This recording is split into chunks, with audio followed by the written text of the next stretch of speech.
So as I sit down here and enjoy my last meal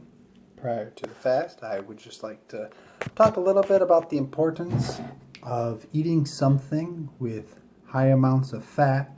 prior to engaging in an extended fast, and also the importance of eating smaller portions and cutting down the amount of food that you take in during the days leading up to your fast. So the last few days I've only really eaten a couple of times,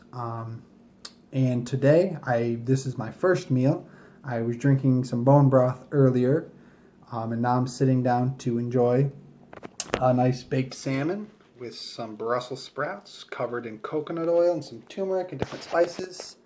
I did put quite a bit of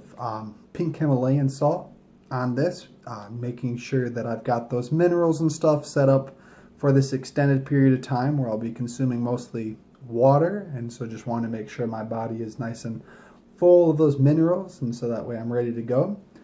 But why the importance of something fat is because while fasting, the purification that takes place in the body is largely based on a process called autophagy, where your body begins to consume and eat off of itself, and that's running off of the fat that is inside of your body. And so if you can kind of lead yourself up to the fast with higher fat dosages in your meals, then you're more quickly going to move into that ketogenic state where your body is consuming itself and producing its own energy off of its body, versus if you had, like, let's say, a large dose of carbohydrates, it would be the opposite system, and so you'd have a harder time. It would take longer for your body to transition into that purification ketogenic state. And on top of that, by restricting your meals on top of that, you're already preparing your body to not need as much substance. And so when you go completely void of any substance, it's going to freak out less. The different sort of strange things that can oftentimes happen, especially when one is first getting into a lifestyle of fasting, they'll be less effective on one's body, and you can have a smoother fast and more readily get into those like higher vibrational experiences, that cognitive clarity, and that like constant energy that can arise even without eating anything. So I'm gonna sit in here and I'm gonna dig in and enjoy. And probably one last point that I wanted to kind of tag along with this meal as I sit down is consuming food with gratitude, which I touched on a little bit in the intro. But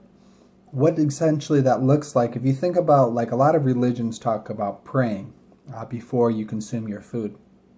And I'm a full believer in extending gratitude to, whatever belief system you are engaged with. I personally just like to extend it out to every single aspect which brought the food here to me, whether it be the farmers or the fish itself swimming through the river, the vegetables, and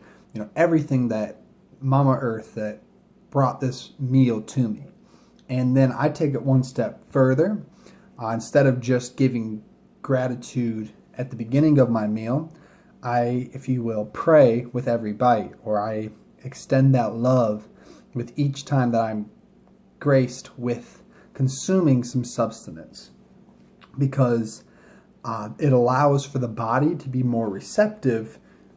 to the nutrients in which you're taking in if you're in a more calm, happy, joyous state, rather than being stressed, because your body is going to be more relaxed, and therefore it's going to be able to run more effectively, and it can just focus on putting the blood centralized into your stomach where it should be, rather than racing through your heart or mind or wherever, if you're offsetting your energy and you're worried about something.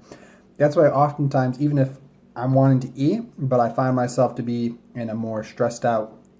mind state, I oftentimes will wait to consume until I feel as though I'm in a more balanced state, so that way the food that I am taking in is going to benefit me in the greatest way that it possibly can.